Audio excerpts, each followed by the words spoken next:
Representative Sampson, you have the floor, sir. Thank you very much, Mr. Speaker. Just a few questions to the proponent of the amendment before us, if I could. Please proceed, sir.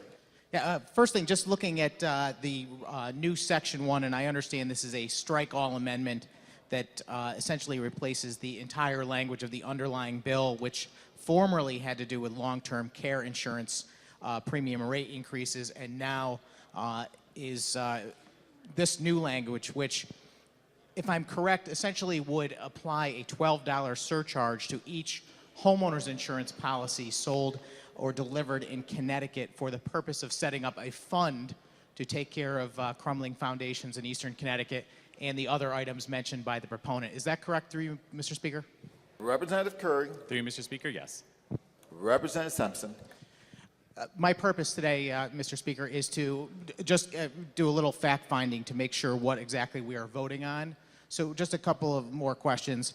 It mentions in Section 1 each policy of homeowners insurance, but I'm hoping the good gentleman who's bringing out the amendment can tell me what forms of homeowners insurance this applies to, whether this is just your traditional single-family HO3 special form homeowners insurance policy, or does it apply to other forms like basic form insurance in HO1 or dwelling fire insurance, which some folks might have on a property they rent out? Does it apply to anything more than residential dwellings that are 1 to 4 families? Does it include commercial? What exactly is defined as homeowners insurance as far as this language? Through you, Mr. Speaker. Representative Curry. Through you, Mr. Speaker, it would cover all eight of the HOs. Representative Sampson. I am very sorry, Mr. Speaker. I did not hear the answer. Representative Curry, can you repeat the answer, please? Absolutely. It would, through you, Mr. Speaker, it would cover all 8 of the HOs. Representative Sampson. I believe he said all 8 of the HOs. So that means only residential dwellings and only owner-occupied, or does that include the dwelling fire policies also? Through you, Mr. Speaker. Representative Curry. Through you, Mr. Speaker, does not include those. Representative Sampson. And how about condo unit owner policies? Through you, Mr. Speaker. Representative Curry. Condos are included. Through you, Mr. Speaker. Representative Sampson. All right, so I guess the answer is HO 1 through 8.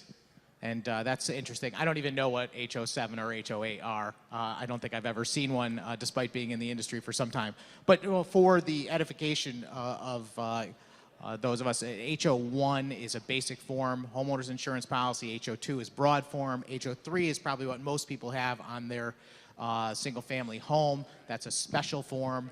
They call it all risk, or at least they used to.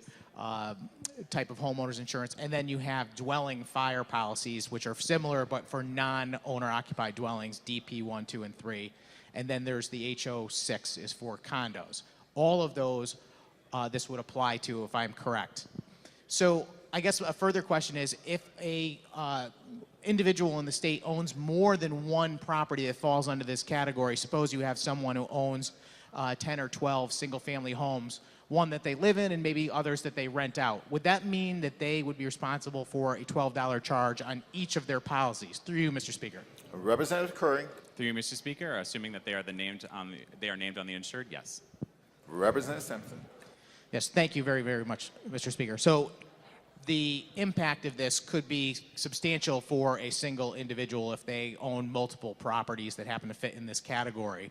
Is there any change in the amount of this fee? And I think it's pretty obvious it's going to be $12.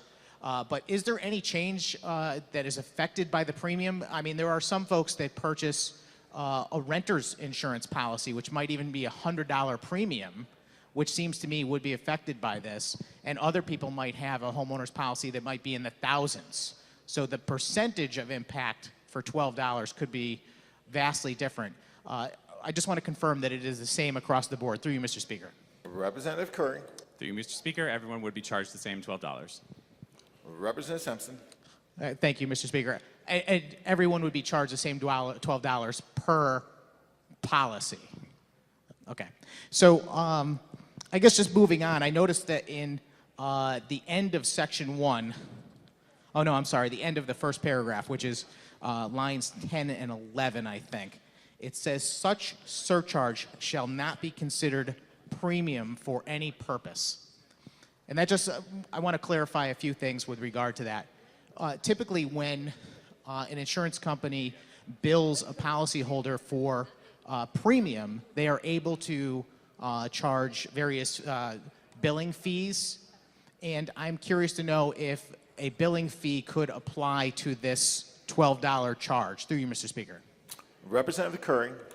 Through you, Mr. Speaker, I'm unaware. Representative Sampson.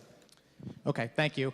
I assume that because we're just going to add this $12 charge, assuming this becomes law, onto the premium billing, it would be included in someone's regular bill. I just trying to find out for reference how this will work to prevent any confusion in the future.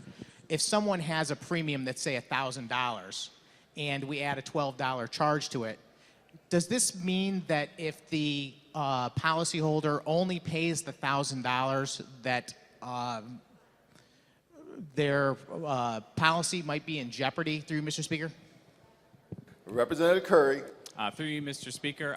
Also noted in the bill is the ability for the Commissioner of Insurance to develop regs around this issue, and so I believe that would be addressed in the regs. Representative Sampson. Thank you, Mr. Speaker, and I certainly appreciate that intention. The only concern I have, and I think it's an important one, is that when you say in lines 10 and 11, such surcharge shall not be considered premium for any purpose, I think that restricts the insurance commissioner from being able to establish a process for dealing with it as far as how it will be billed and whether or not insurance companies are in a position to cancel someone for it. I mean, under the law that we live under currently, when someone fails to pay a portion of the insurance premium, the insurance company has a legitimate reason to cancel the policy.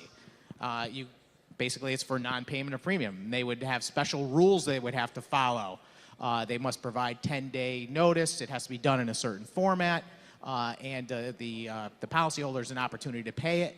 When you are dealing with this fee and saying it is not premium, I'm concerned that there might be a problem with being able to navigate whether someone could possibly be canceled over this. I would argue that they shouldn't be, but others might argue that that needs to be collected, and therefore there must be a mechanism. So I would just put that on the record as a concern. That's all the questions I have. Thank you very much, Mr. Speaker, and I appreciate the answers from Representative Curry. It was very helpful.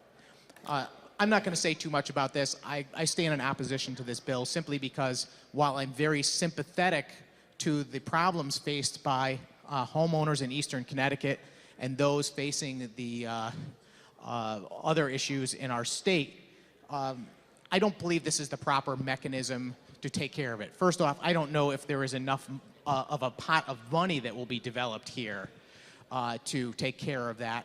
I think there's a lot of speculation about the true extent of the cost of this tremendous issue that is facing our state. And I don't know where the number $12 came from. I don't know that that is enough. I don't know that that's too much. I speculate that while there's a certain number of potential cases of crumbling foundations today, once there is a mechanism and this account is established, that number may rise dramatically. And I'm worried that we will be putting ourselves in a position to have to increase this fee dramatically. And in my mind, the number one problem I have with this more than any other thing is a couple of things. First, we are telling an insurance company, which I know some folks are not fans of insurance companies, but we're telling an insurance company that they have to do something beyond the role that they currently have of selling and providing insurance policies to consumers. We are making them essentially a tax collector, telling them that they need to work on behalf of the state to collect this money and put it in this account. And second, and most importantly to me, is that this is essentially a hidden tax. This is a way for us not to put an item in our own state budget as a priority, as a responsibility of the state. We could argue whether it is or not. I would say it's not a responsibility of the state either. but that would at least be a much more honest way to take care of this, in my opinion. To simply add this across the board to every homeowner's insurance policy in the state, I think is wrong. I think it's a hidden tax, and I believe it's unfair because there are many, many folks who will not be affected and others that will. The problem of crumbling foundations is essentially only an issue in part of this state. The other issues seem to be an issue in West Haven area, from what I gathered. The folks in my district do not have this issue. And while I'm sure they're sympathetic to it also, I can't in good conscience tell them that they need to pay an extra $12 in every homeowner's insurance policy they have to pay for this problem that is a very unfortunate one but does not affect them. And because of that, I am going to vote no today, Mr. Speaker, and I thank you very much. Thank you.